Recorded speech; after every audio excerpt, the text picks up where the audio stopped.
Alléluia.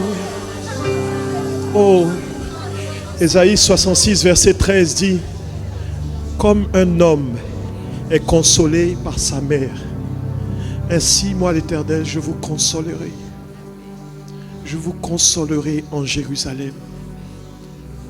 En ce jour particulier où nous fêtons également les mamans, alors que nous sommes là dans l'adoration, nous réalisons la grande consolation que tu nous donnes, comme les mamans savent le faire. Et nous t'adorons, Père très bon.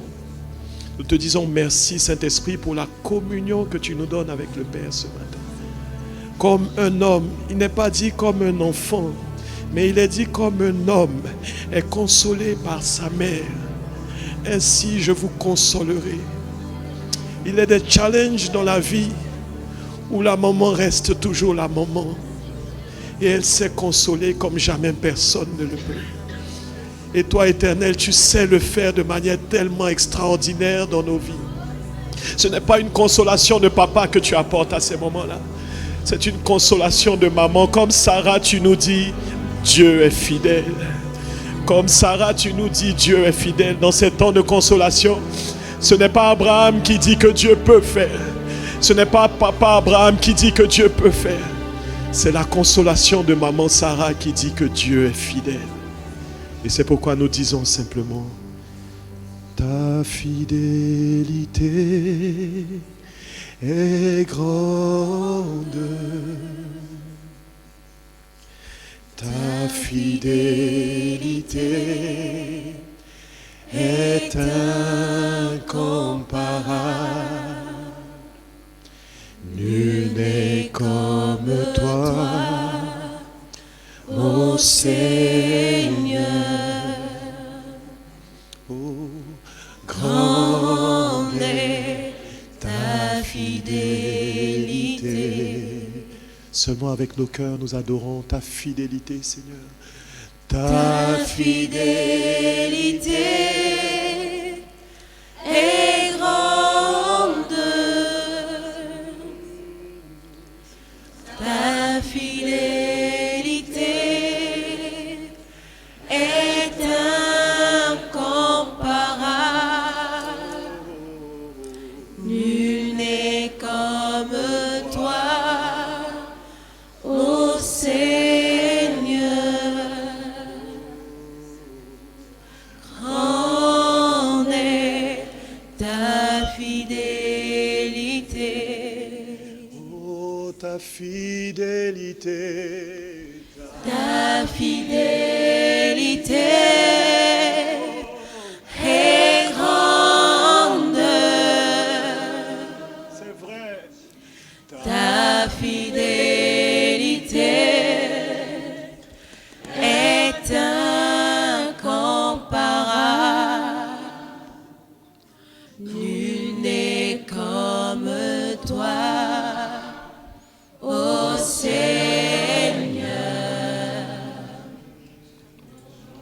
Grande est ta fidélité.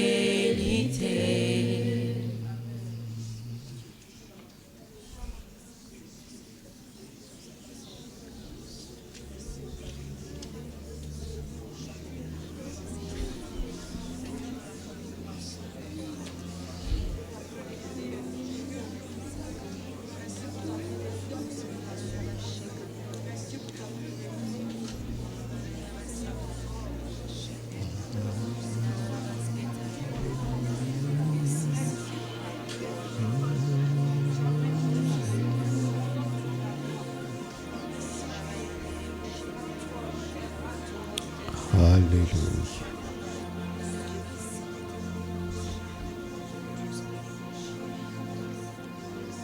Père, nous glorifions ton saint nom.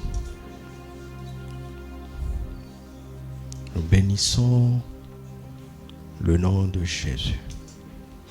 Nous honorons en ce lieu la présence du Saint-Esprit. Et nous te rendons grâce de tout notre cœur pour le bonheur et la bénédiction de nous réunir ensemble en ce lieu pour te célébrer. et pour t'écouter. Merci d'avoir rendu disponible ces moments. Merci d'avoir pourvu en toutes choses afin que nous ayons ce cadre et que nous soyons en ce lieu. Merci de bénir cette nation, de bénir Sa Majesté le Roi et sa famille, de bénir toutes les autorités ainsi que leurs familles, de bénir chaque famille, chaque maison dans cette nation. Que ton nom soit sanctifié, que le nom de Jésus soit sanctifié sur la nation, que ton règne vienne et que ta volonté soit faite sur cette nation, exactement comme au ciel. Merci parce que tu pourvois tous nos besoins et tu nous donnes la grâce de vivre en bonne intelligence, dans l'amour fraternel, dans le pardon mutuel. Merci de nous donner autorité sur le tentateur et sur la tentation, de nous délivrer de tout mal, car c'est à toi qu'appartiennent aujourd'hui et pour toujours, éternellement, le règne, la puissance et la gloire. Au nom de Jésus, Amen. Gloire à Jésus-Christ notre Seigneur. Alléluia. Amen. Veuillez vous rasseoir. Gloire à Dieu. Alléluia. Béni soit son saint nom. Alors nous voulons célébrer le Seigneur pour nos mamans en ce jour spécial. Même si elles ne nous voient pas, nous allons acclamer Dieu pour maman Hortense Carambéry. Nous le faisons pour le Seigneur. Donc, même si elle ne nous voit pas. Alléluia. Merci. Ne vous asseyez pas. Nous acclamons le Seigneur pour notre maman Arlette Lungu. On acclame le Seigneur.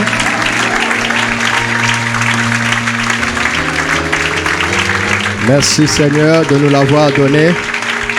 Nous acclamons le Seigneur pour toutes nos mamans biologiques et nos tutrices.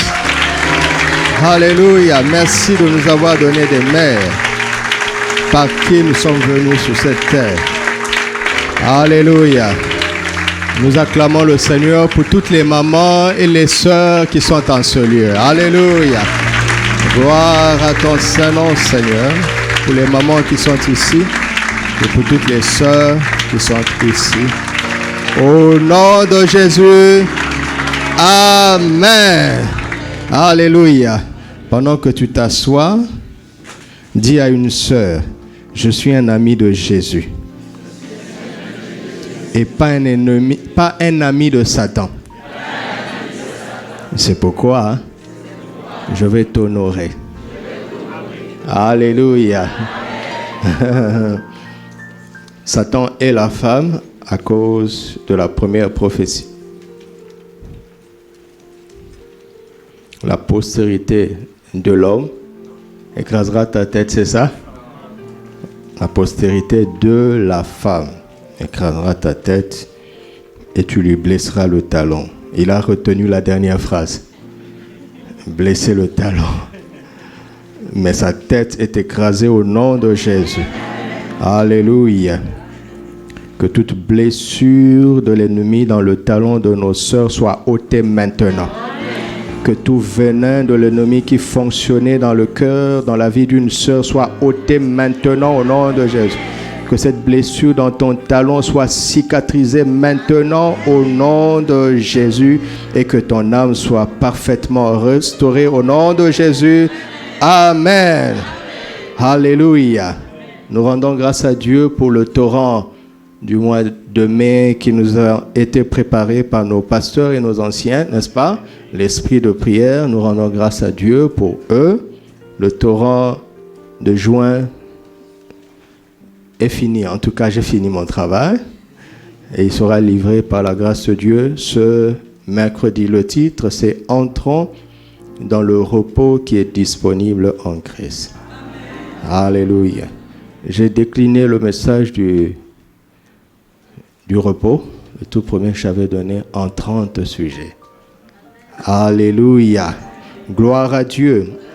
Alors, en ce dernier dimanche du mois de la victoire, n'est-ce pas, en Christ, nous allons parler de l'usage de la puissance de la parole au sein de l'Église triomphante.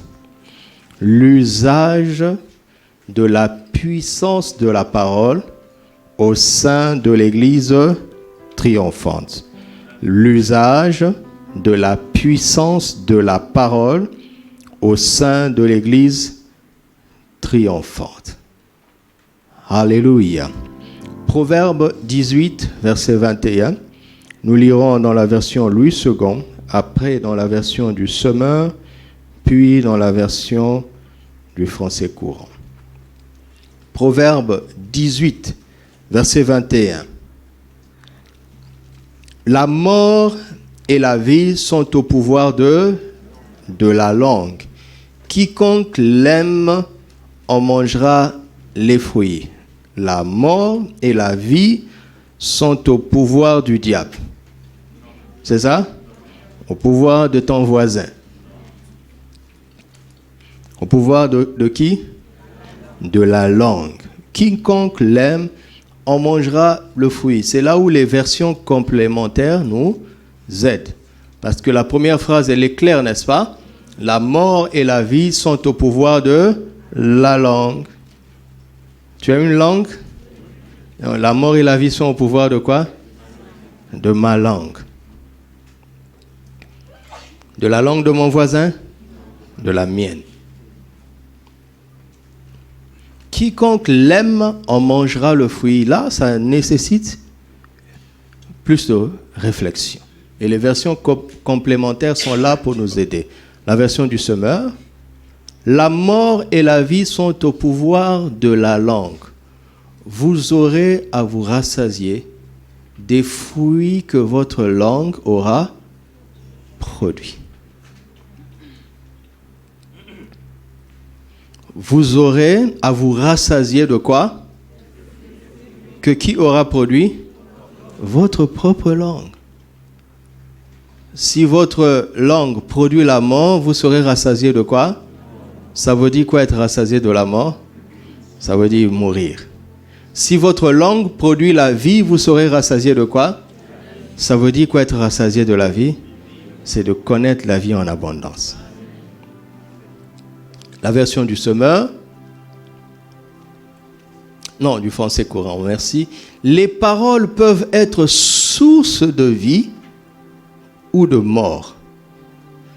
Qui aime parler doit en accepter quoi?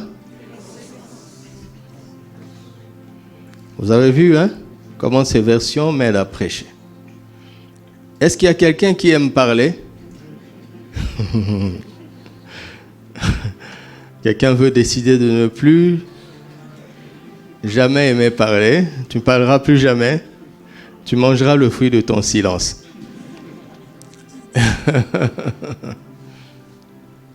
Quiconque aime parler doit en accepter les conséquences.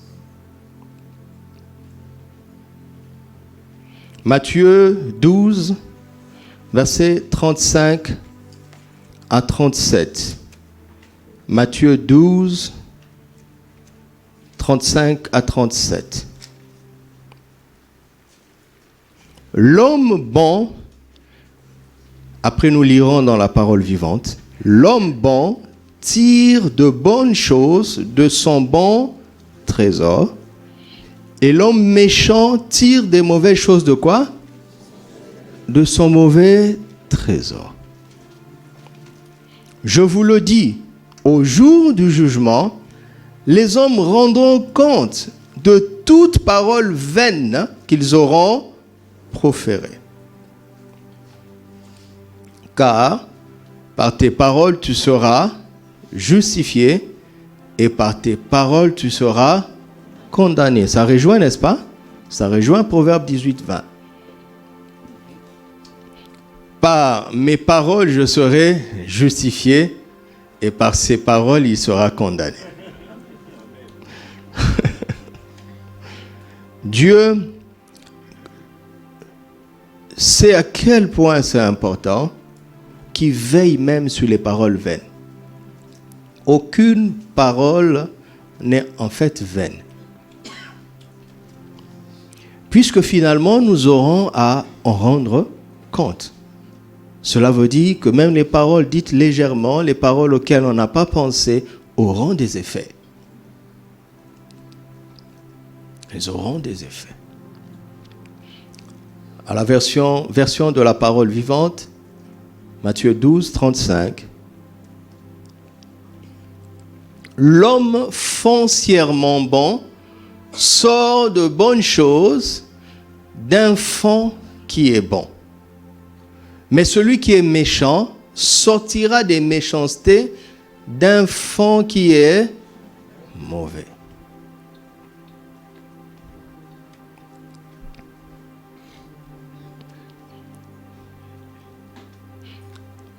On revient dans 8 secondes. L'homme bon tire de bonnes choses d'où? Du coffre-fort du voisin. Du coffre-fort de la banque. De son bon trésor. Et l'homme méchant tire de mauvaises choses de son mauvais trésor. Il y a un bon trésor et il y a un mauvais trésor. On ne peut pas être bon et avoir un mauvais trésor. Et on ne peut pas être mauvais et avoir un bon trésor. D'accord? C'est l'un ou l'autre. Si quelqu'un est bon, sachez qu'il détient un bon trésor. Même si ça ne se voit pas encore, ou même s'il ne le sait pas encore. Vous m'entendez? Et si quelqu'un est mauvais, sachez qu'il a un mauvais trésor, même si apparemment il semble posséder un bon trésor. On se comprend? Quel est donc ce trésor? Le Seigneur nous a dit dans Matthieu 6, parce qu'il faut savoir que quand vous lisez un texte de la Bible, n'oubliez pas que vous êtes dans un livre. Et qu'il y a une idée qui a commencé depuis le chapitre 1 dans Matthieu, n'est-ce pas? L'auteur a une idée et il est cohérent dans ce qu'il dit. C'est pour cela qu'il a sélectionné certaines paroles de Jésus. Il n'a pas tout pris. Pourquoi? Parce qu'il a un message à transmettre. Il a sélectionné tout ce que Jésus a dit qui va dans cette direction. Il a laissé le reste aux autres. Marc a fait son travail. Luc a fait son travail, Jean a fait son travail. N'oubliez jamais ça. Et dans Matthieu 6, Jésus a dit que là où est ton cœur, là aussi sera ton trésor. Remontons un peu. Matthieu 12, verset 34. Race de vipères, comment pourriez-vous dire de bonnes choses, méchants comme vous l'êtes? Car c'est quoi? De l'abondance du cœur que la bouche parle. Et il dit, l'homme bon puise dans l'abondance de son cœur, car là où est ton cœur, là aussi sera ton trésor. Alléluia. Et les paroles sortent lorsque le cœur est rempli. Les paroles mauvaises sortent quand le cœur est plein de méchanceté. Les paroles bonnes sortent quand le cœur est plein de bonté. Les paroles de vie sortent quand le cœur déborde de vie. Les paroles de mort sortent quand le cœur déborde de mort et on doit en accepter les conséquences.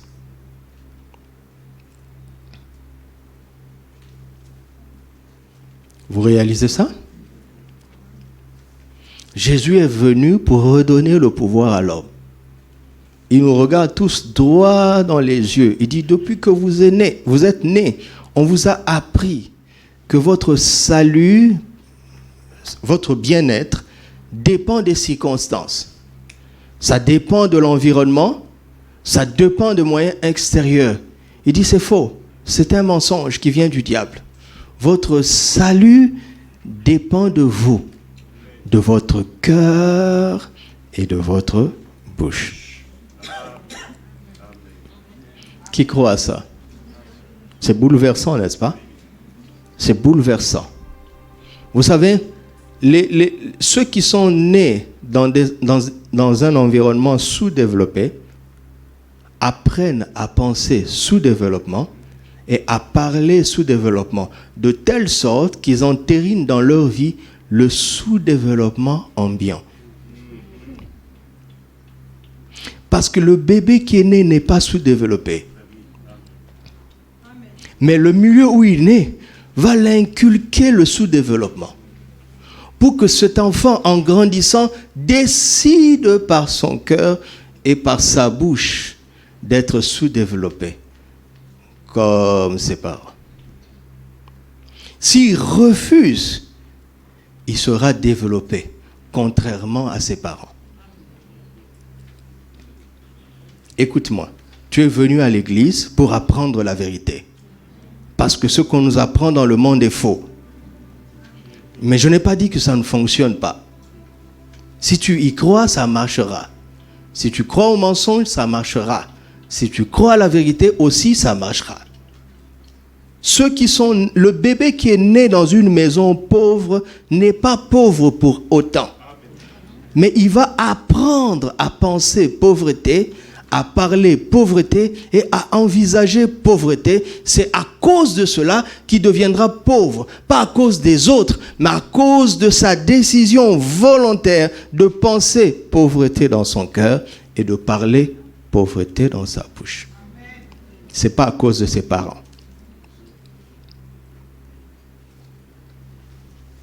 Vous m'entendez? C'est pas à cause du gouvernement. Ce n'est pas à cause du pays. Le pouvoir est dans la bouche de chacun. Alléluia. Tout le monde est né pécheur parce que nous avons été accueillis sur la terre dans une famille pécheresse, ayant hérité du péché originel de nos parents. Et nous sommes dans un monde déchu à cause du péché. Mais Jésus est venu nous dire, tu es né pécheur, c'est la faute de tes parents. Mais si tu mords pécheur, c'est ta propre faute. Car tu as le pouvoir d'échapper à cela. Comment? Romains 10, verset 9. C'est en croyant du cœur que l'on parvient à la justice. Romains 10, 10. Et c'est en confessant quoi? De la bouche qu'on parvient au salut. Quelle que soit la nature pécheresse de mon père ou de ma mère, le pouvoir est dans ma bouche. Je peux échapper à cela. Alléluia. Qui est-ce qui croit à cela? Cette base-là, nous sommes tous d'accord à cause de l'évangélisation. Nous avons cru, malgré le péché originel reçu. Le péché originel, n'est-ce pas un héritage? Est-ce que ce n'est pas un héritage? Est-ce que ce n'est pas un lien? Est-ce que ce n'est pas un lien spirituel? Et tu as cru que tu as échappé à cela? Hein? Comment? Par quel sacrifice? Par quel travail? En t'appuyant sur l'œuvre achevée de Christ. En croyant dans ton cœur et en confessant de ta bouche. N'est-ce pas? Et pourquoi tu ne crois pas au reste? Pourquoi on ne croit pas au reste? La différence entre deux enfants qui sont nés l'un dans une famille riche, l'autre dans une famille pauvre, c'est leur manière de penser, leur manière de parler et d'envisager la vie et l'avenir. Ils n'envisagent pas la vie de la même manière.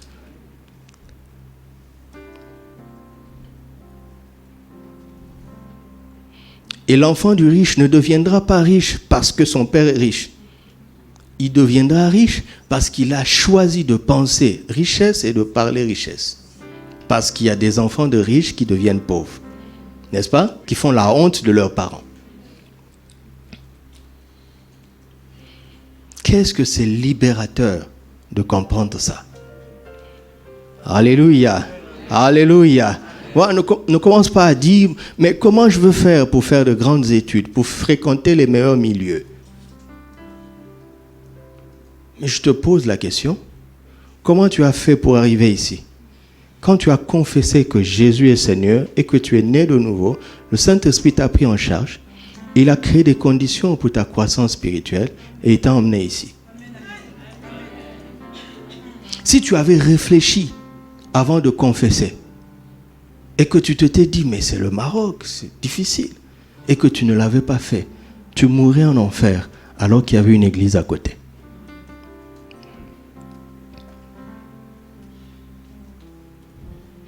Quand tu penses bien et que tu parles bien, tu finiras par agir bien.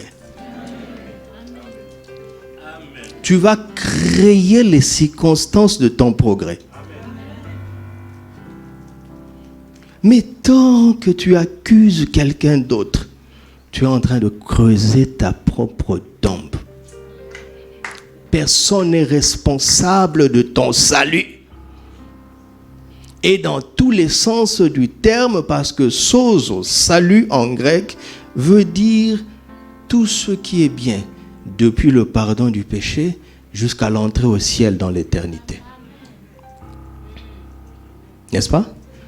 Quand quelqu'un échappe à une maladie mortelle, n'est-il pas sauvé? Quand quelqu'un échappe à un accident mortel, n'est-il pas sauvé? Quand quelqu'un échappe à une agression mortelle, n'est-il pas sauvé? C'est le salut. Et c'est le salut. Quand quelqu'un échappe au démon, il est sauvé. Quand quelqu'un échappe à la malédiction, il est sauvé. Quand quelqu'un échappe à la sorcellerie, il est sauvé.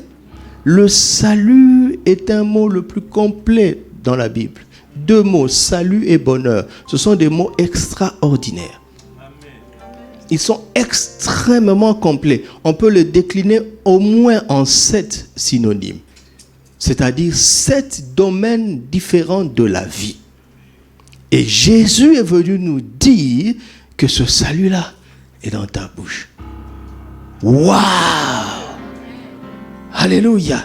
Il dit, la clé de ton triomphe est dans ta bouche. Écoute-moi, Église triomphante, la clé de ton triomphe est dans ta bouche. La preuve, il a choisi de naître dans une famille très pauvre. N'est-ce pas? Il a grandi dans la partie la plus pauvre d'Israël. N'est-ce pas? Il a fini sa vie en étonnant les docteurs.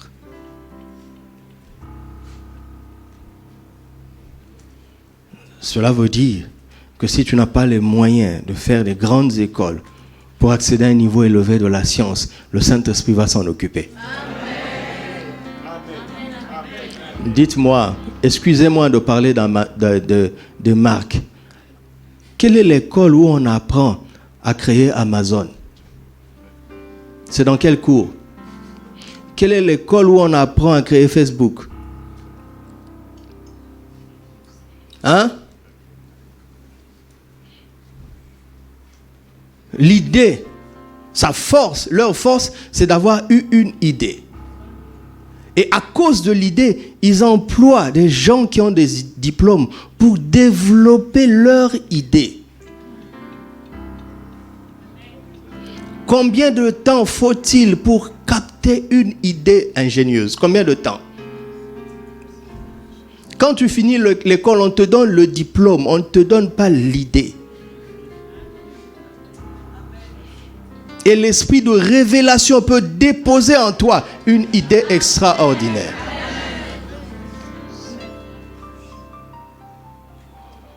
Quelque chose doit se débloquer dans ta tête pour que tu accèdes à ce qui est que Christ a rendu disponible.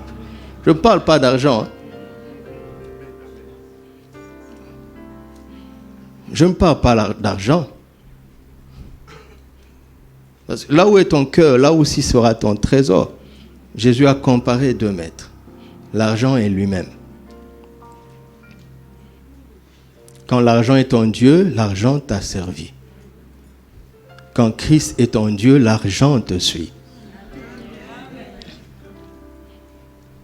Parce que Jésus, dans n'importe quelle circonstance, il avait une idée pour que la solution le suive.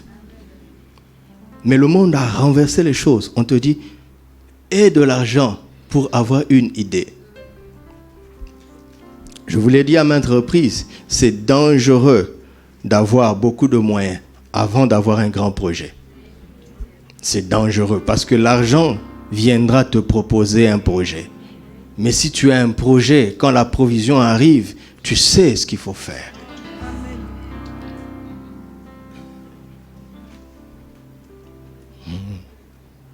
C'est tellement libérateur pour moi de comprendre que les clés pour mon progrès m'appartiennent grâce à Jésus. C'est depuis 1996 que j'ai décidé que mon sort ne dépendra plus jamais de mon environnement, quel qu'il soit. J'ai osé croire ça. À un moment, dans mon pays, il y avait un mot qui sortait, la conjoncture. Comment vous allez dans la conjoncture? Tout le monde confessait que la conjoncture n'étant pas bonne, alors nous ne serons pas bons. Un jour, le Saint-Esprit m'a éclairé. Il dit, mais moi, je n'ai jamais dit ça. J'ai jamais dit ça. J'ai toujours dit, sortez du milieu d'eux. Sortez hors de système. Ne vous conformez pas au siècle présent. Mais soyez transformés par le renouvellement de l'intelligence. Alléluia. J'ai commencé à appliquer ça à l'école. Parfois, il y avait des cours où je me rendais compte que le prof perdait notre temps. Attendez, je vais t'expliquer ce que j'ai voulu dire. Un bon prof va au rythme de l'étudiant le plus faible. D'accord? Ce que tu peux capter en 30 minutes, si la plupart doivent le capter en 3 jours, alors le prof fera 3 jours avec ce chapitre. Mais toi, tu perds du temps. Et j'ai commencé à chercher des livres que mes profs utilisaient pour nous enseigner. Et ça fait que, en une période, parce que chez nous, le système est divisé en périodes. Une période est un système de 45 jours. Le cours qui doit être donné en 6 mois, en une période, je l'avais déjà tout appris. Pourquoi? Parce que j'ai compris que je n'étais pas limité au système scolaire pour apprendre cette science. C'est comme ça que j'ai commencé à tester les choses de l'esprit. Ce sont les choses de l'esprit.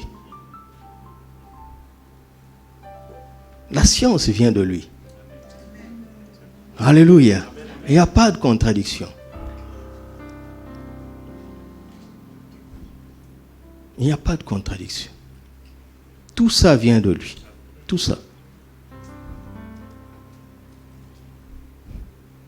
Il est l'esprit d'intelligence. Donc, les choses intellectuelles viennent de lui.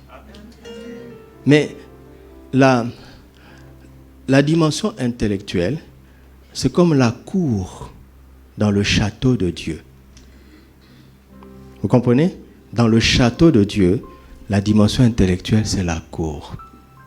La dimension spirituelle, c'est la maison.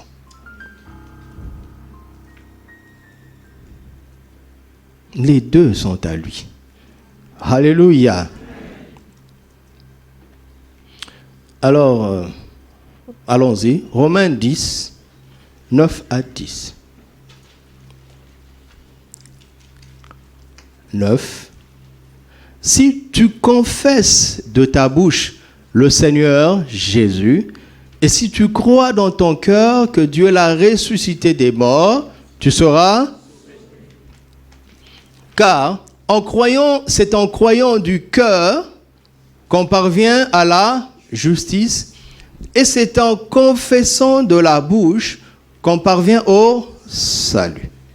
Selon que dit l'Écriture, quiconque croit en lui ne sera point confus. Alléluia. Je ne veux pas parler comme un évangéliste. C'est là où vous allez comprendre. L'évangéliste utilise ce passage pour amener les gens au salut, c'est-à-dire au premier pas du salut en fait. Ce n'est que le premier pas. Il prend les gens du monde pour les introduire dans le royaume par le mystère de la foi et de la confession de foi. Il faut croire en son cœur que Jésus est Seigneur, n'est-ce pas? Et après le dire de sa bouche, que Dieu l'a ressuscité de quoi? Des morts.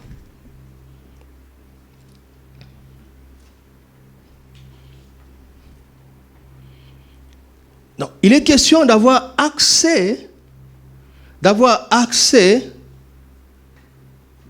à une autre manière de penser et à une autre manière de parler. Ce qui fait la différence entre les gens. Il y a 7 milliards d'humains maintenant que je vous parle.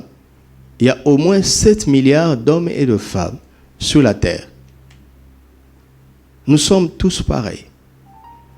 Mais ce qui fait la différence spirituellement, ce qui fait qu'on est soit dans le monde ou dans le royaume de Dieu, c'est simplement la différence de ce qu'on croit dans notre cœur et de ce qu'on dit dans notre bouche. Rien que ça. Ok? Ok. Alors, comment on fait pour quitter le monde et entrer dans le royaume?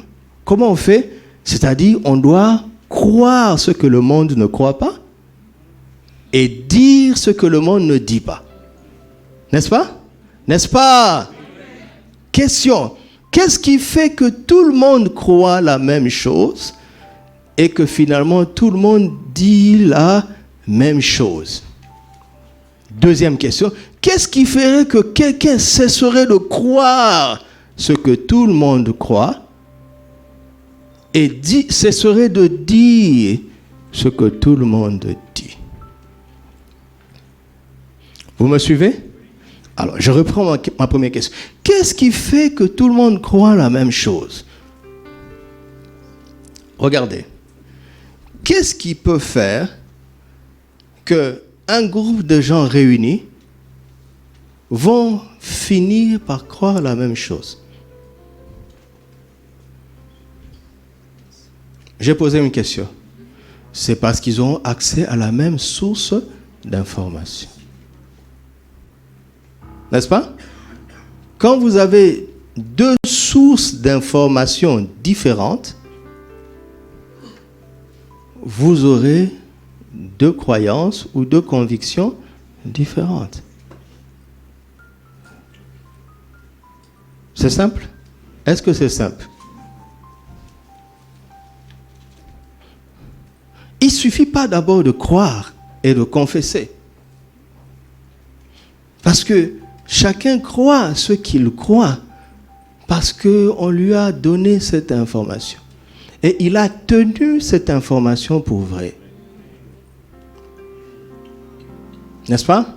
Par exemple, si tu es né dans un milieu où on t'a dit que être noir, c'est être petit, hein?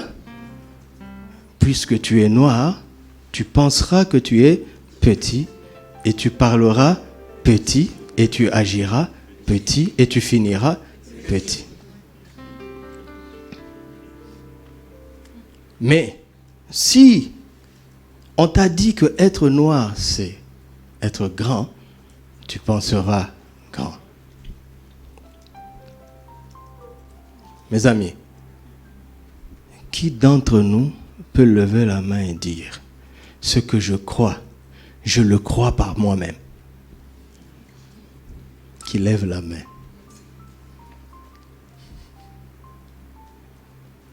Qui d'entre nous va lever la main et dire aujourd'hui que confessé, j'ai cru que Jésus est Seigneur. Par moi-même. Qui lève la main. Personne? Personne? Comment tu as fait alors? Alors, je veux vous montrer les extrémités de Romains 10. Romains 10, 8. Romains 10, verset 8. Que dit-elle donc? La parole est près de toi, dans ta bouche et dans ton cœur, n'est-ce pas? Or, c'est la parole de foi que nous prêchons. Ok? Non, reste au verset 8. La parole est près de toi, dans ta bouche et dans ton cœur. Or, c'est la parole de foi que nous prêchons. La fin du verset 10. Selon ce que dit l'Écriture, quiconque croit en lui ne sera point. C'est cette parole qui est venue près des Romains. Vous entendez? Par quel moyen? Par le mystère de la prédication. La prédication a pris la parole de Dieu. Quiconque croit en lui ne sera pas confus. Et a emmené ça près de toi. De telle sorte que si tu crois à cette nouvelle source d'information, tu auras une foi différente parce qu'avant tu avais une autre foi et tu auras une autre confession de foi, lesquelles vont changer ton statut. Est-ce que vous me suivez? Nous n'avons pas confessé que Jésus est Seigneur par nous-mêmes. C'est parce que Dieu a envoyé l'Écriture à nous par la prédication. Alléluia. La prédication a fait que la parole qui était au commencement, qui était avec Dieu, la parole extrêmement lointaine est venue à ta portée.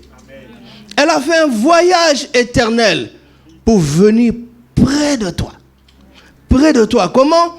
Par le mystère de la prédication. Afin que quoi? Tu sois en contact avec une source divine d'information. Pour entendre ce que Dieu sait et ce que Dieu dit. Et Dieu espère que tu le crois dans ton cœur pour pouvoir le confesser dans ta bouche. Parce que si tu le oses croire dans ton cœur et confesser dans ta bouche, tu en mangeras le fruit. Amen. Alléluia. Amen. Alléluia. Amen. Quel que soit ce qu'on dit, ce que tu entends autour de toi, cherche ce que l'Écriture dit et entends ce que Dieu dit. Crois ce que Dieu dit. Confesse ce que Dieu dit et tu en mangeras le fruit. C'est extraordinaire. N'est-ce pas? N'est-ce pas? Et si tu fais ça, si une parole de guérison vient, si une prédication de guérison vient, elle sollicite ton cœur. Si tu crois en cette parole dans ton cœur et que tu la confesses dans la bouche, ta foi dans ton cœur et la confession de ta bouche va créer les conditions de ta guérison. Ça peut passer par un médicament, ça peut passer par un bon médecin, ça peut passer par une guérison surnaturelle instantanée. Peu importe, c'est la guérison qui compte. Vous m'entendez? Prendre un médicament n'est pas mauvais. Si c'est un bon médicament, qui est la synthèse des solutions que Dieu avait mises dans la nature.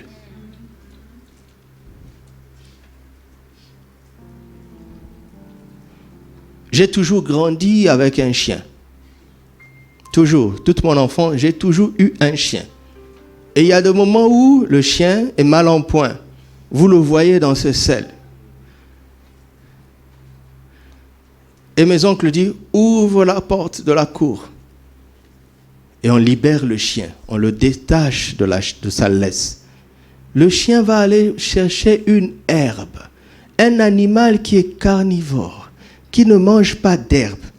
Mais dans certaines conditions, le chien tout seul va aller chercher une herbe. 2 jours plus tard, il est rétabli. Dieu avait déposé un médicament dans les feuilles. Et si quelqu'un synthétise ce médicament divin dans les feuilles, c'est une bonne chose. Et si un bon médecin, sous l'inspiration de l'esprit, qui t'oriente vers ce bon médicament, ben prends-le. Mais souvent, par l'esprit, tu n'auras pas besoin de ça. Parce que très peu de médicaments sont totalement bons, malheureusement, pour des raisons égoïstes et économiques. Mais la solution n'est pas dans les moyens que Dieu va utiliser. La solution est dans la foi dans ton cœur et dans la parole de ta bouche. Alléluia. Quel que soit ton besoin, la chose à faire, c'est de chercher l'Écriture. Que dit l'Écriture?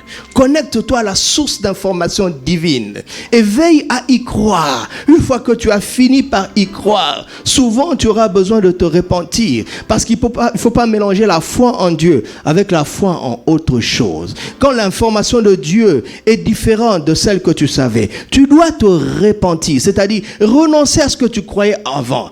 Le faire sortir de ton cœur par ta bouche. Vomir ça de ta bouche. Dire à Dieu, je me repens. Ça te dit quoi? Autrefois, je croyais ça. Maintenant, je crois ceci. Alors, je vomis ça de ma bouche. Je dis que je ne crois plus ça. Et je remplace par autre chose. Et je bois un nouveau médicament divin. Je dis, maintenant, je crois ce que tu dis. Et je le confesse. Et lève-toi, rends grâce à Dieu. La foi dans ton cœur et la parole dans ta bouche va créer les conditions. Les solutions que Dieu a prévues vont venir te trouver là où tu es. Amen.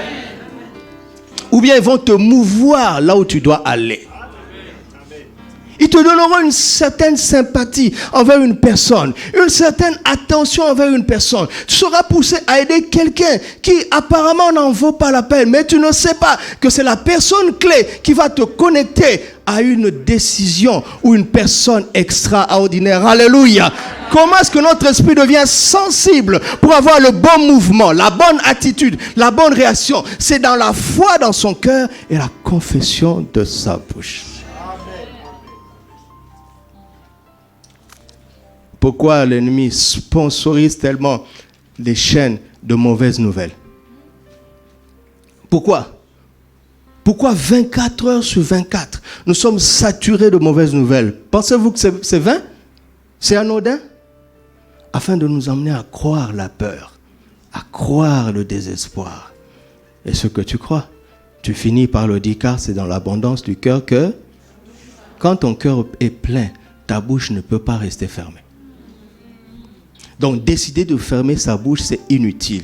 Il faut plutôt sélectionner ce dont tu remplis ton cœur. Est-ce que je parle à quelqu'un?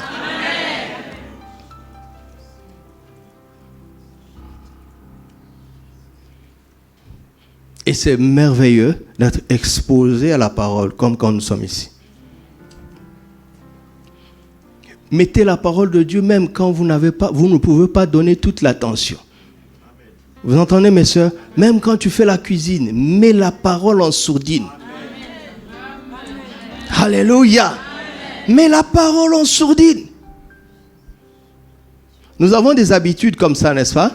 Par exemple, on allume toujours la télé. Et on baisse le son pour s'entendre et on cause. Mais la télé parle en sourdine. Et ton cerveau est extrêmement puissant pour capter de manière subliminale ce que tu ne veux pas entendre consciemment. Ah oui, tous les sons qui passent autour de toi, tu les captes. Consciemment ou inconsciemment. Raison de plus pour veiller aux sons qui tournent autour de toi. Et Dieu connaît tellement ça que la Bible dit Dieu parle tantôt d'une manière, tantôt d'une autre. Dieu a rempli l'atmosphère de sa parole. Parce qu'il veut que nous vivions dans l'atmosphère de sa parole, en sourdine ou à haute voix. Amen. en sourdine ou de manière audible. Vous n'avez pas, ça vous est jamais arrivé de penser une chanson et de voir que ton voisin chante? Ou bien c'est un sorcier? C'est un sorcier? Ah, la nature humaine est puissante. On émet des ondes. Nous émettons constamment des ondes. Pourquoi? Parce que nous sommes créés à l'image de Dieu. Et Dieu met constamment des ondes. Dieu parle tantôt d'une manière, tantôt d'une autre. Dieu parle constamment. C'est comme ça qu'un jour, quelqu'un se réveille avec une bonne idée. Il a capté le réseau. Vous savez ça? Il a capté le réseau. Il faut aiguiser son esprit. Aiguiser son esprit, on va finir par là, par la grâce de Dieu. Aiguiser son esprit pour qu'un jour tu puisses capter le bon réseau.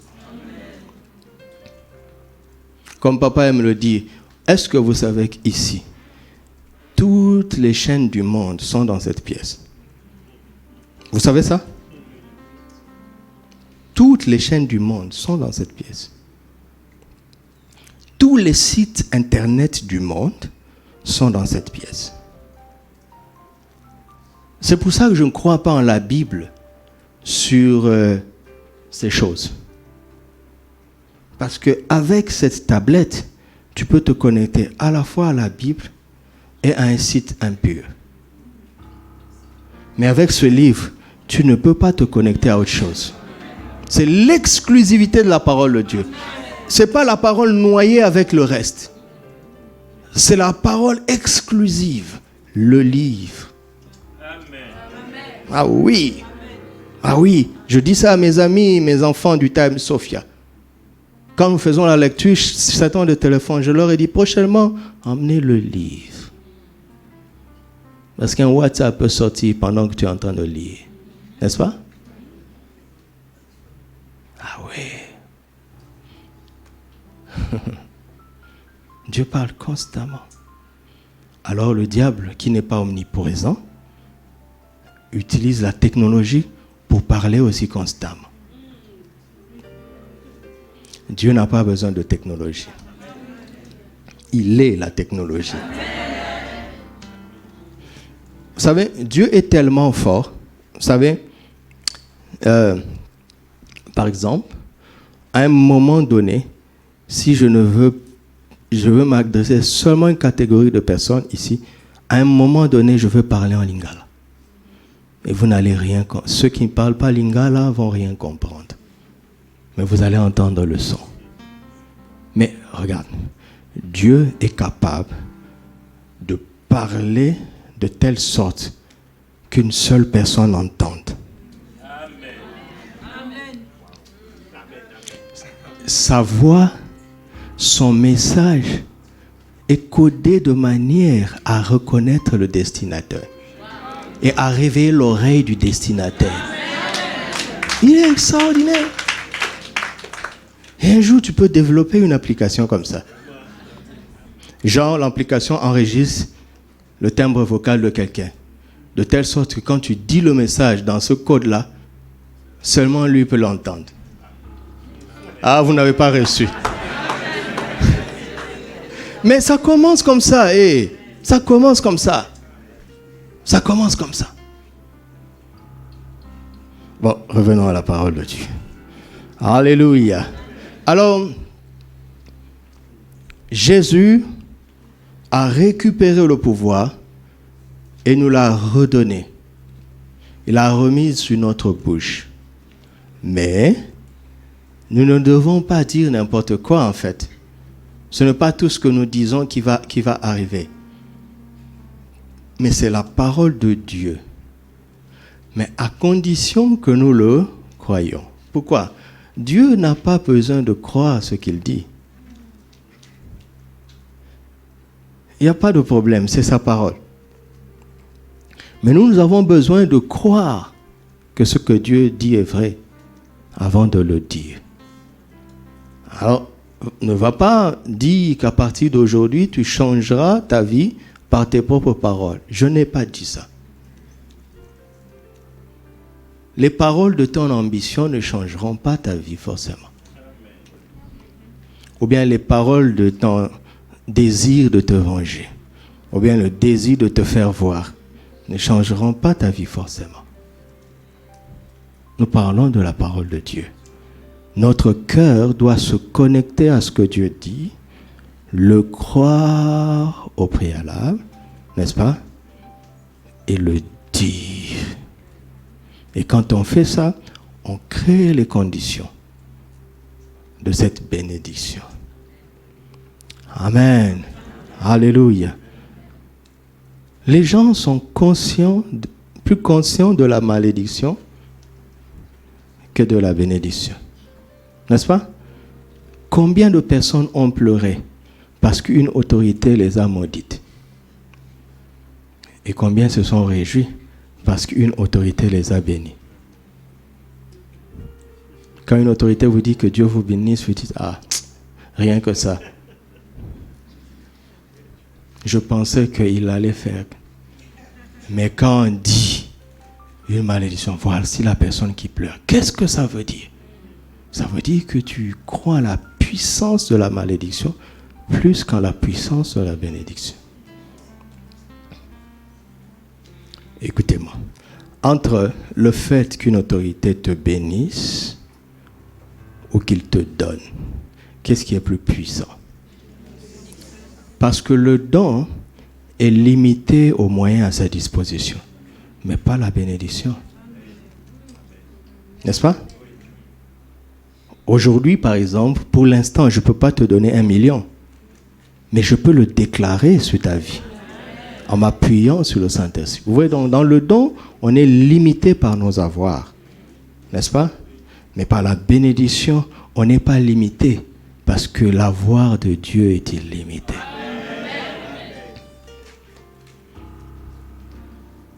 Renversez simplement les choses. Vous avez cru que la bénédiction agit, vous avez commencé le chemin. Si la bénédiction agit, si la malédiction agit, la bénédiction agit davantage. Amen. Alléluia! Que Dieu vous bénisse. Amen.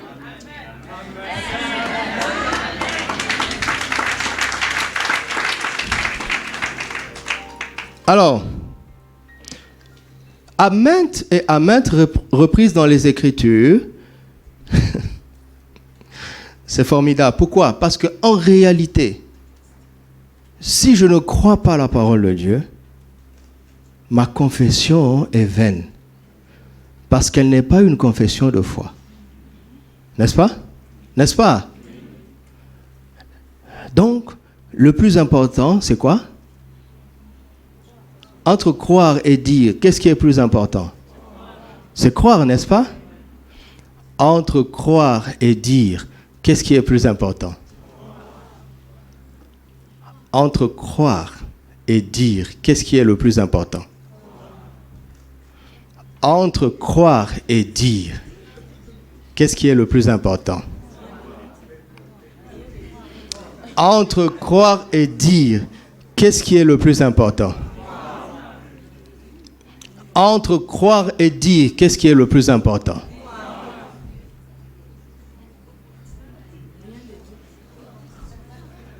Et Dieu commence par quoi?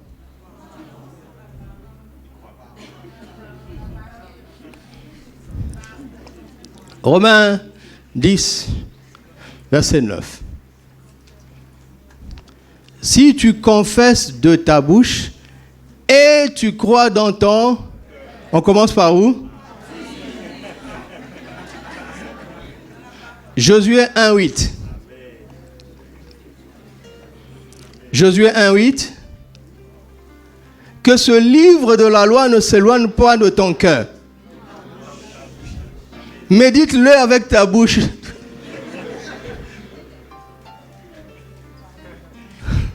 La Bible commence par quoi? Par dire. Mais si on dit et qu'on ne croit pas, est-ce que ça compte? Donc, qu'est-ce qui est plus important?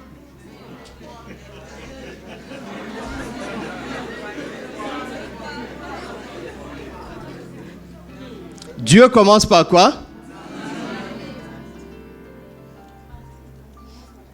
Dieu commence par parler, n'est-ce pas?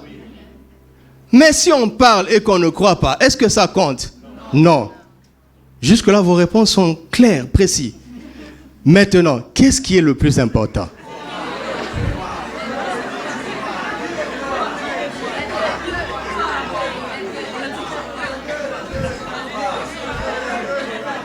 Non, qu'est-ce qui est le plus important? Et le frère Agadir, Akouribga, quelle est votre réponse? Je vais entendre en esprit. Je peux entendre en esprit.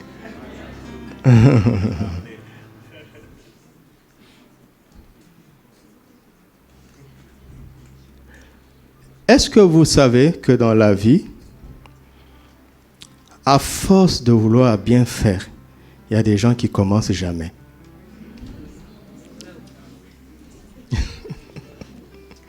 Maman a dit c'est vrai. C'est vrai, non?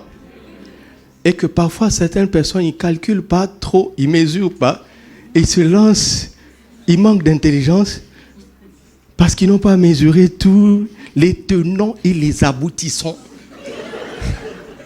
Ils se lancent, finalement, ils prennent de l'avantage dans la vie. À force de dire qu'il faut que je croie, il y a des gens qui vont passer toute leur vie chrétienne là-bas et ils ne parleront jamais. Mais il y a des gens qui ne vont pas tout comprendre, mais qui vont dire Dieu l'a dit, je le dis.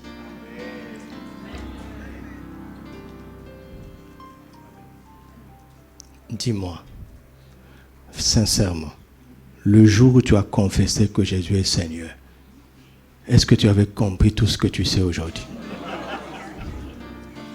Est-ce que tu n'étais pas sauvé pour autant?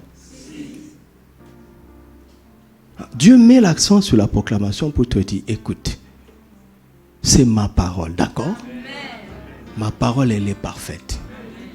Crois ce que je dis. Parfois, tu comprendras. Parfois, tu ne comprendras pas. Dieu l'a dit, c'est bon. Je dis Amen et je confesse.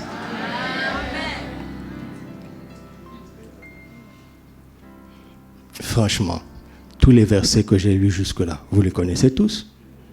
Même moi aussi, je les connais. Vous m'avez déjà entendu en parler comme j'en parle aujourd'hui? Non. Mais si j'avais attendu d'avoir la compréhension d'aujourd'hui, on en serait où?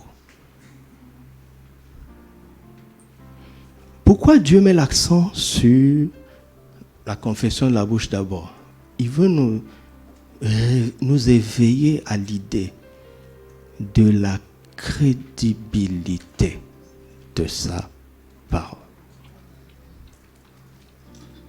Vous m'entendez? Est-ce que vous m'entendez? Maman et moi, nous avons eu un sérieux problème le mardi soir, la veille du séminaire de Pâques. Je suis allé dans mon lieu de retraite, et le téléphone a sonné. Comme quoi, c'est bien souvent d'éteindre le téléphone.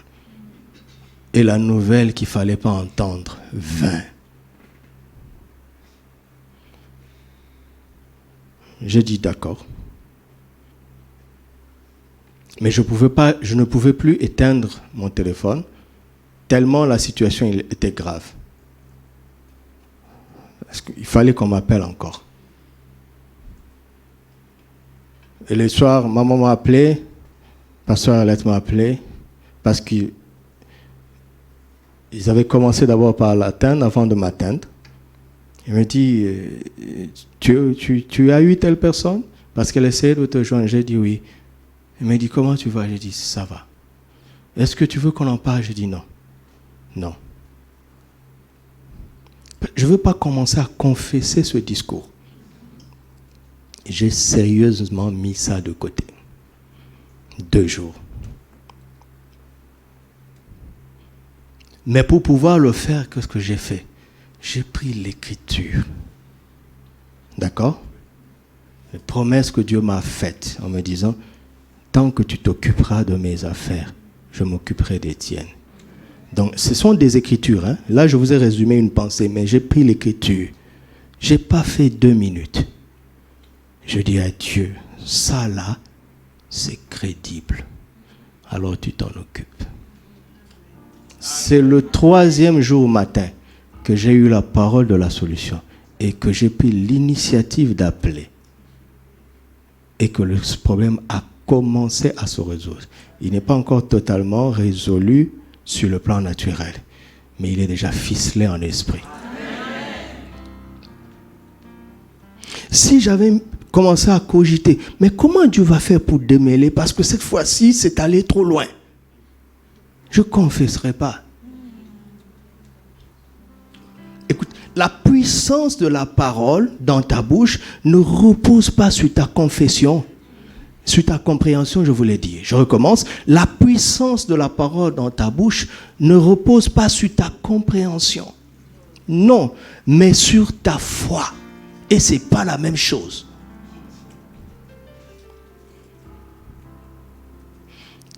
Qui a déjà été opéré ici?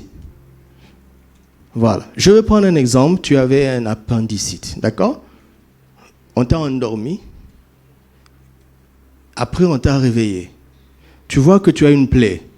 Et on te dit que l'opération s'est bien passée. Qui te dit que ça s'est bien passé? Réponds-moi. Qu'est-ce que tu en sais? Tu étais là quand ils le faisaient? Tu avais vu ce qu'ils ont fait? Tu as aidé le médecin? Mais tu as confiance au médecin, quand bien même tu ne comprends pas tout ce qu'il a fait. Alléluia! C'est pour ça que Dieu insiste sur la confession. Il commence par la confession, il dit, mais il faut croire. Il ne dit pas qu'il faut comprendre.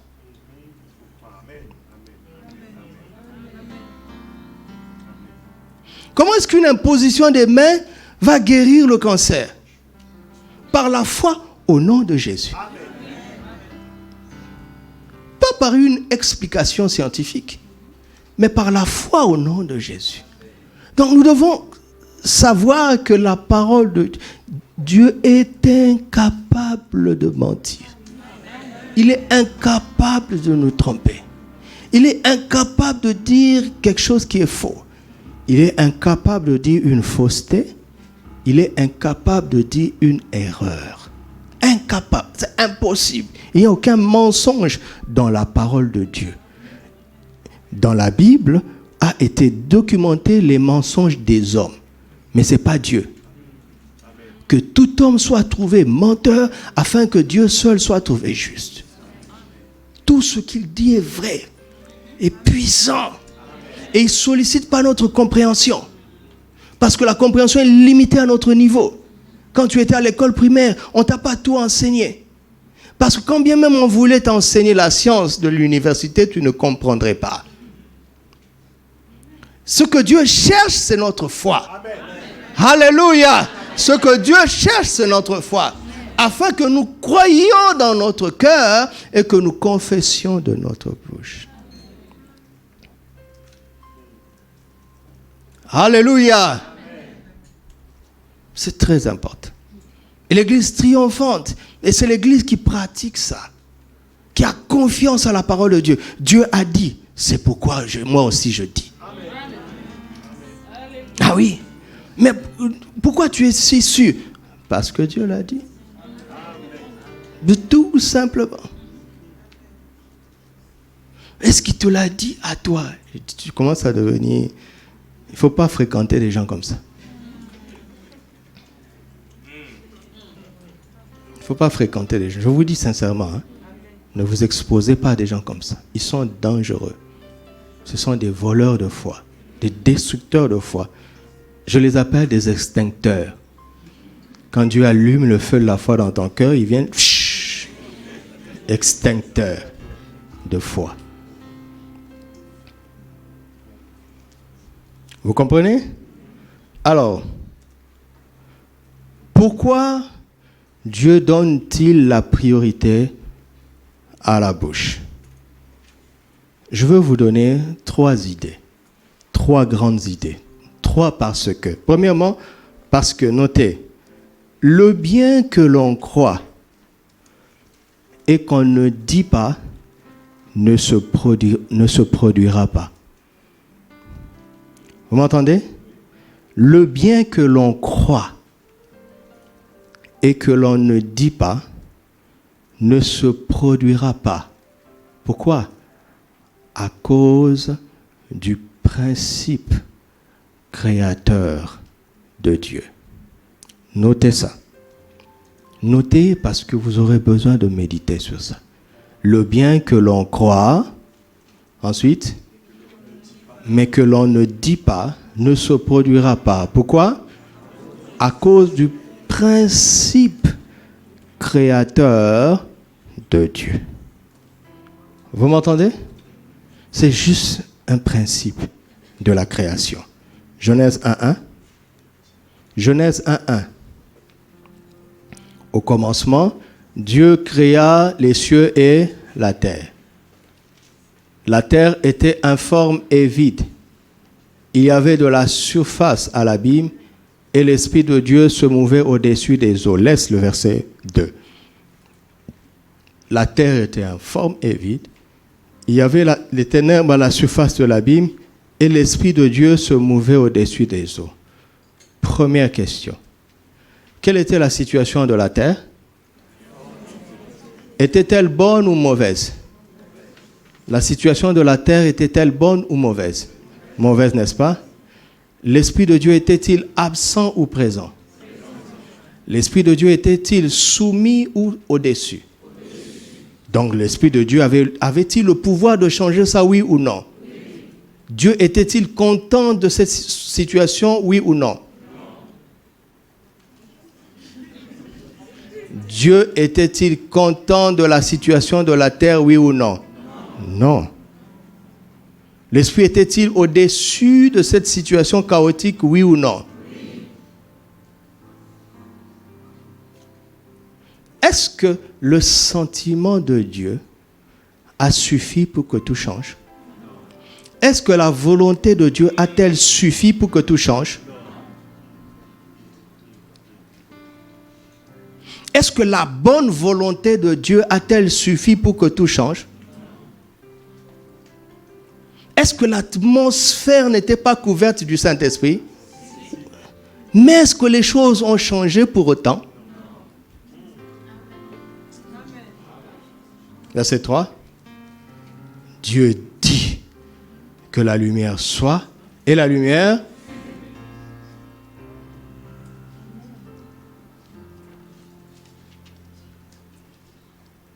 Tant que Dieu n'avait pas dit, l'atmosphère a beau être chargée de la présence réelle de l'Esprit. Mais ce n'est pas ça le principe créateur. L'onction n'est pas le principe créateur. Mais c'est la confession. Qui est né de nouveau ici par l'imposition des mains d'un homme oint? Reçois la nouvelle naissance au nom de Jésus. C'est ça? Tu vas tomber vraiment et te relever et aller en enfer.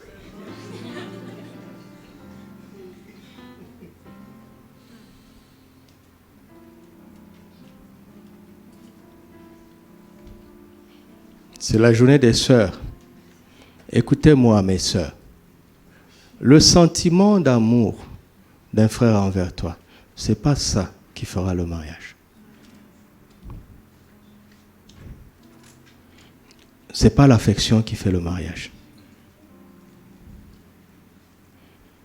Ce n'est même pas le toucher ou l'union physique qui fait le mariage. Vous m'entendez, mes sœurs? Vous étiez là hier, non? Ils n'étaient pas mariés jusqu'à 14 heures. Ils étaient bien aimés. Ils ont déplacé les montagnes pour en arriver là. Célibataires spirituellement pour autant. Le contact physique ne fait pas le mariage. Il peut même avoir grossesse, enfantement. Vous n'êtes pas mariés pour autant. Dieu ne crée pas le mariage par l'union sexuelle. Il scelle le mariage par l'union sexuelle. Mais il ne crée pas le mariage par ça. Dieu ne crée jamais rien en dehors de sa parole. Quand bien même il y aurait des phénomènes, Dieu n'a pas encore commencé. Il y aurait même un enfant, un produit. Le mariage n'a pas encore commencé. C'est pour ça que la première qualité que chaque sœur doit rechercher chez un homme, c'est de voir si c'est un homme de parole. Vous m'entendez? Et laquelle? La parole de Dieu. Si d'abord il tient ce qu'il te dit, les promesses qu'il te fait, et si ce qu'il dit est cohérent avec la parole de Dieu.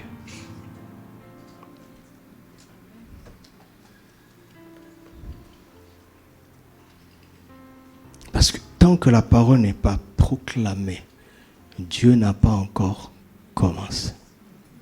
Je n'ai pas dit qu'il n'y aura pas de phénomène. Vous comprenez la puissance de la vie maintenant? Prenez l'image du mariage.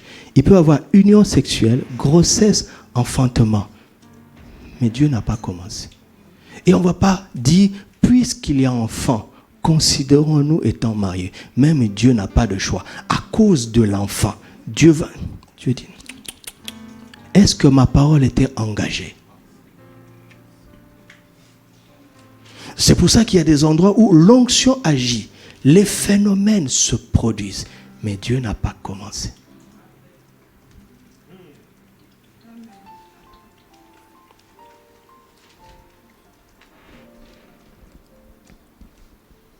Et regardez jusqu'où la parole de Dieu peut être extraordinaire. Deux hommes, en marchant avec Dieu. Alléluia. Je peux parler encore un peu?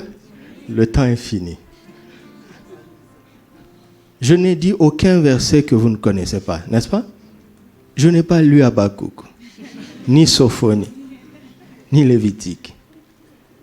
Je ne vous ai pas impressionné en donnant les mystères cachés derrière les généalogies de nombre.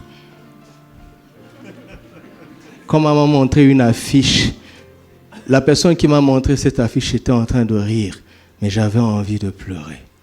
Thème du séminaire, le secret que Dieu lui-même ne connaît pas. Il ne faut pas aller là-bas.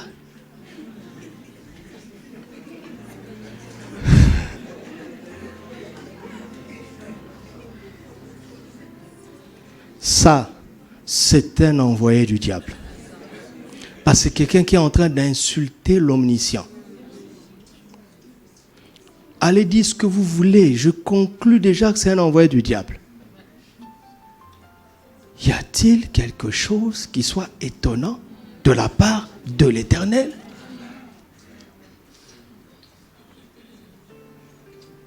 Donc le tout, c'est pas de chercher des versets nouveaux.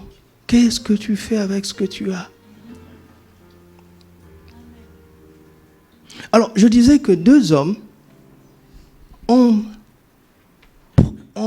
appliqué Genèse 1, le principe créateur, dans leur vie. Ils ont actualisé ça dans leur vie à un tel point que c'est devenu l'écriture. Dieu a pris ce cas particulier, il a inscrit ça dans sa parole. Pourquoi? Parce qu'il se reconnaît dans cette démarche, dans cette application d'un principe éternel qui est le même. Romains 4, verset 17. Il est notre Père, Dieu, devant qui il a cru, qui donne la vie aux morts et qui appelle les choses qui ne sont point comme si elles... Qu'est-ce que vous avez entendu? Dieu fait quoi? Dieu donne la vie aux morts. Ensuite, Dieu fait quoi? Est-ce qu'il y a un André ici? Personne dans cette salle. Ah, pardon. Est-ce qu'il y a un Méphibosheth? Est-ce qu'il y a un Méphibosheth ici? Non? Non? D'accord. Si je dis André, viens. Puisqu'il est là, il va venir. Si je dis Méphibosheth, viens. Va-t-il venir? Non. Est-ce que parce qu'il est désobéissant? Non, parce qu'il n'existe pas. Maintenant, regardez comment Dieu parle. Quand Dieu veut parler, il ne s'appuie pas sur ce qui existe. Il s'appuie sur ce qu'il a dit, quand bien même ça n'existe pas. S'il a dit que l'homme doit avoir 2 reins, si ton rein est dysfonctionnel, Dieu appelle le rein. Il appelle à l'existence. Il ne parle pas de ce qui existe. Il parle de ce qu'il a dit. Car tout vient de sa parole. Tout a été créé par sa parole. Et rien de ce qui a été fait n'a été fait sans elle. Donc quand tu es dans une situation et que tu n'as pas de solution, oui, tu n'as pas de solution, certes, tu n'as pas de solution. Si tu as un ami, tu peux l'appeler. Si tu as quelqu'un pour t'aider, tu peux l'appeler. Mais s'il n'y a personne, n'as-tu pas la parole de Dieu? Alors appelle la parole de Dieu. Appelle la parole de Dieu. Vérifie si tu crois et proclame. Proclame. Parce que Dieu n'a pas donné la parole de Dieu pour Dieu. Il a donné la parole de Dieu pour l'homme. Parce qu'il n'a pas dit que Dieu ne vivra pas seulement de pain. Mais Dieu vivra de toute parole qui sort de sa bouche. Il a dit ça. Mais la parole de Dieu, ce n'est pas pour Dieu. Vous entendez ça? La parole de Dieu, c'est pour qui? C'est pour les hommes. Donc s'il révèle la puissance créatrice de la parole, c'est pas pour lui, ça le surprend pas, il n'en a pas besoin. Il est Al-Shaddai, il est tout suffisant, il n'a aucun problème. Alléluia. Jésus n'est pas allé à la croix pour Dieu. Jésus n'est pas allé à la croix pour établir l'ordre au ciel. Il n'y a pas eu de problème au ciel. Jésus est allé à la croix pour l'homme. Ce qu'il a fait, c'est pour nous. Alors ne rejette pas les Écritures. Dieu n'en a pas besoin. Tu entends ça? Vous comprenez comment j'opère? Pourquoi je ne passe pas beaucoup de temps dans l'onction? Parce que je crois à la puissance de Dieu. Quand j'arrive à ce moment-là, quand je parle, les choses sont en train de changer. Mais je le sais. Je le sais. Et je ne le sais pas parce que je suis prédicateur. Je le sais parce que je vis dans cette atmosphère. Quand ça va mal, je vais dans ma chambre. Je médite jusqu'à entrer dans cette atmosphère où simplement je peux parler. La parole de Dieu et la paix revient. Et je sors de ma chambre et je suis tranquille. Et mes yeux restent ouverts pour voir ce que Dieu va faire. Voir ce que Dieu va faire. Oh, alléluia. Alléluia. Dieu donne la vie aux morts. Écoute-moi. Tu as une maladie qui est en train d'attaquer un domaine de ta santé, mais la mort est entrée là-bas. Et pour que le médecin chasse cette mort dans ce domaine de ta santé, il est assujetti au souffle. Tant que tu respires, il peut travailler. Le jour où tu n'as plus de souffle, il ne peut rien faire parce que tu es mort. Mais Dieu ne regarde pas si tu es vivant avant de te guérir. Est-ce que tu as compris ça? Dieu peut travailler quand il est trop tard. Tu peux parler alors qu'il est trop tard. Abraham a compris ça. C'est une application de Genèse 1 qu'Abraham fait dans sa vie. Ça, c'est pas Dieu, c'est Abraham. C'est la révélation qu'Abraham a de Dieu. Mais quand Abraham découvre ça, Dieu n'est pas étonné. N'est-ce pas? Si tu découvres que j'ai 1m70, c'est toi qui le découvres. Moi, je le sais depuis longtemps. Depuis que ma croissance s'est arrêtée, je le sais. Tu comprends ça? Tu dois appliquer Genèse 1 pour toi-même. Tu dois appliquer Proverbe 18, 21 pour toi-même. Tu dois appliquer Matthieu 12 pour toi-même. Romains 10 pour toi-même. Parce que Dieu les a révélés pour nous.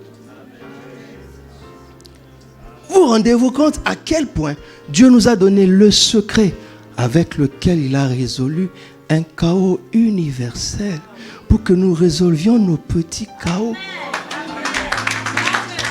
Waouh, quelle bonté! Quelle bonté! Alléluia! C'est comme si tu devais payer l'école de 30 000 dirhams, Dieu te donne 30 milliards. Il dit, oh Dieu, j'avais dit 30 000, il dit, prends. Il fait la largesse aux pauvres, alléluia. Celui qui donne la semence au semeur. Mais il est comme ça, il est comme ça. Qu'est-ce que tu vas faire de Genèse 1? Oh, alléluia. Oh, alléluia, alléluia, alléluia. Un homme a fait une application et je vais m'arrêter là. Paul. Paul est un homme étrange. Parce que Abraham n'a pas raconté ça. C'est Paul qui raconte le secret d'Abraham. Il y a deux secrets. Le secret de celui qui a su et le secret qui révèle le secret que celui qui avait su n'a pas révélé. Avez-vous entendu Abraham dire Romains 4, 17? Il a dit ça à Isaac.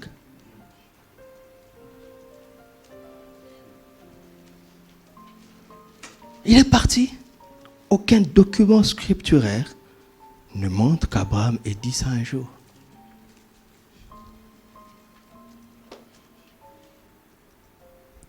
Et le secret, finalement, s'est renfermé. Vous savez, c'est ça le problème.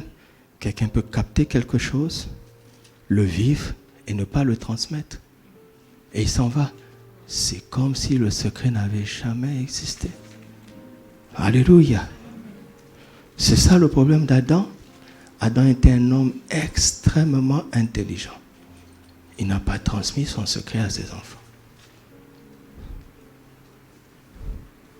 Génération d'aujourd'hui, ce qu'on découvre, ça n'impressionne pas Adam. Nous parlons de progrès. Adam ne parle pas de progrès. Quand on dit le siècle des Lumières, c'est la lumière qui est en train de revenir dans la création. Adam n'était pas dans les ténèbres. Vous comprenez? Le péché ne vise pas simplement à ce que tu échoues. Il vise aussi à ce que tu ne transmettes pas les clés du succès. Donc Paul doit ouvrir deux coffres forts. Le premier coffre-fort où on te dit, il y a un secret important dedans. Tu l'ouvres et tu as l'action, on dit, voici le secret. Tu dois encore décoder. Gloire à Dieu pour cet homme. Alléluia. Si j'avais le temps, je vous dirais quel était son secret, comment est-il arrivé si loin. Parce qu'il priait en langue plus que tout le monde. Il parlait au niveau de Dieu. Et il n'a pas permis à son cerveau de filtrer les paroles. Alors il est passé à la deuxième vitesse. La prière en langue, elle est extraordinaire. Et durant le mois de juin, on va en parler. Double coffre-fort. Mais le coffre-fort que Paul ouvre ici, c'est pas lui. C'est pas son application. Vous me suivez? Il découvre l'application d'Abraham. Qu'est-ce que lui-même va découvrir? 2 Corinthiens 4, 13.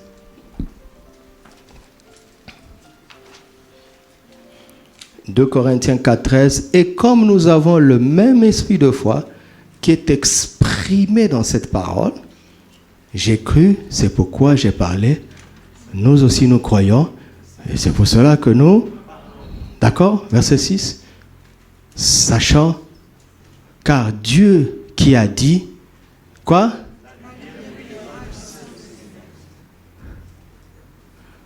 Donc, ça, c'est encore l'application de Genèse 1. Vous comprenez?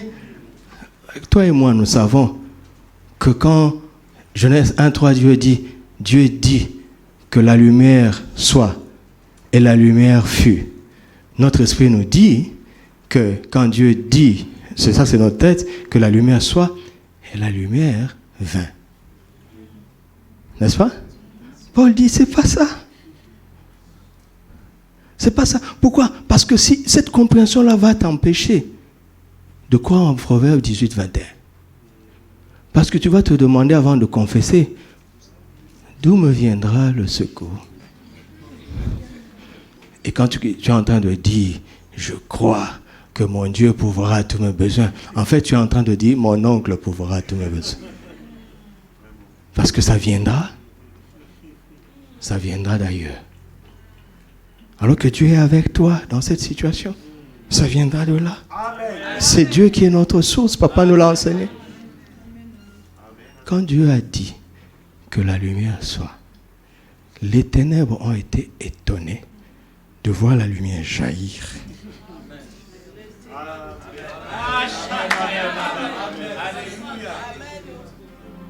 Ta solution viendra d'où? De ton problème.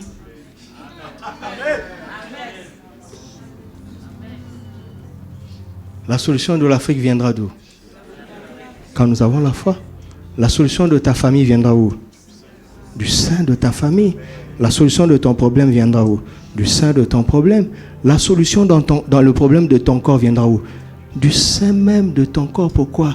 Car si celui qui a ressuscité Jésus d'entre les morts habite en nous, celui qui a ressuscité Christ rendra aussi la vie à nos corps mortels. Donc le corps mortel va se transformer en remède et générer la santé.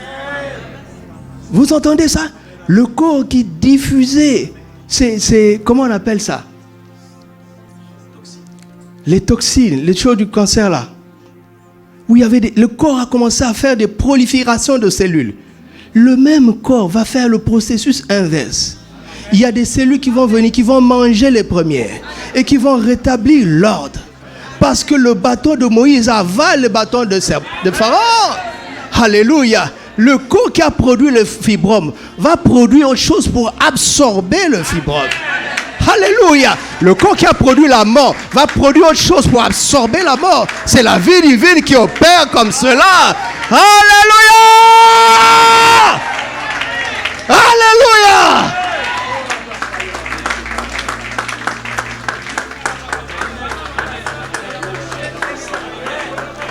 Parle maintenant, parle. Parle toi-même. Parle à ton problème. Alléluia. Parle à cette situation. Parle. Le Saint-Esprit est ici. Il attend la parole de foi dans ta bouche. Alléluia. Alléluia. Que vos langues soient déliées au nom de Jésus. Que vos langues soient déliées. Que les langues soient déliées au nom de Jésus. Je brise le pouvoir du silence. Au nom de Jésus, je brise le pouvoir du silence. Je brise le pouvoir du silence.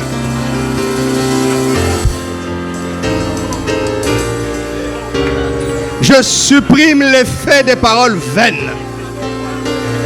Au nom de Jésus, j'appelle ta grâce sur ton peuple. Supprime, Seigneur, toutes les paroles vaines. Au nom de Jésus, que la foi soit libérée. Que l'esprit de foi soit libéré. Que l'esprit de foi soit libéré. Au nom de Jésus, la parole qui est venue près de notre cœur entre dans notre cœur et elle sort de notre bouche maintenant. Au nom de Jésus.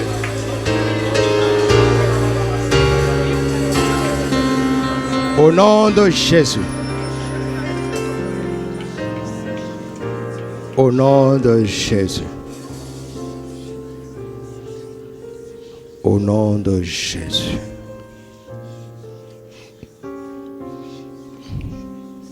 Au nom de Jésus.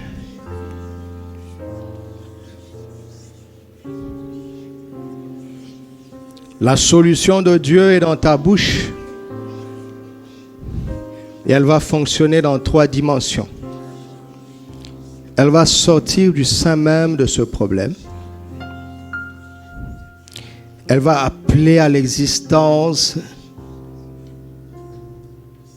du néant. ce que tu ne vois pas.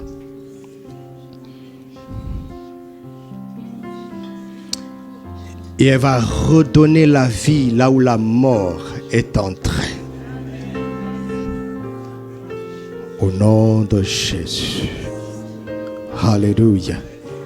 Dites avec moi, Père, je te rends grâce pour ta parole que tu as inspirée dans la Bible pour que nous vivions par elle. Tu as donné la Bible pour nous, car tu es plus grand que la Bible. Mais tu nous as donné la Bible afin que nous vivions par elle. Nous te rendons grâce pour la prédication vivante de ta parole. Nous te rendons grâce pour le Saint-Esprit qui est l'esprit de foi qui est dans notre cœur et qui parle puissamment dans notre bouche. Oh, je me répands d'avoir cru que ta parole n'était pas efficace dans ma bouche, mais qu'elle était seulement dans la bouche de tes serviteurs. Aujourd'hui, j'ai compris qu'avec la foi dans mon cœur et la confession de foi dans ma bouche, ta parole sera autant efficace dans ta bouche, dans la bouche de tes serviteurs oints, que dans ma propre bouche. Ta parole est efficace dans ma bouche. Ta parole est efficace dans ma bouche. Parce que je le crois dans mon cœur. Et je le confesse de ma bouche. Maintenant, je déclare que du sein même de ce problème, ta lumière jaillit. Ta solution jaillit. Maintenant, je proclame que s'il n'y a pas de solution autour de moi, la solution viendra du néant. La solution viendra du néant. Car c'est ainsi que procède ta parole. Maintenant, je proclame au nom de Jésus que là où la mort est entrée, que ce soit dans mon corps, ou dans ma famille, ou dans ma maison, ou dans mes affaires, je proclame maintenant l'opération de l'esprit de vie en Christ. Je déclenche maintenant, au nom de Jésus, la loi de l'esprit de vie. La loi de l'esprit de vie en Christ. Redonne la vie. Redonne la vie. Redonne la vie à mon corps. Redonne la vie à mon corps. Redonne la vie à ma maison. Redonne la vie à ma famille. Redonne la vie à mes affaires. Satan, tu es dehors. Tes ténèbres sont dehors. Nous triomphons d'elle. Au nom de Jésus. Alléluia. Rendons grâce à Dieu.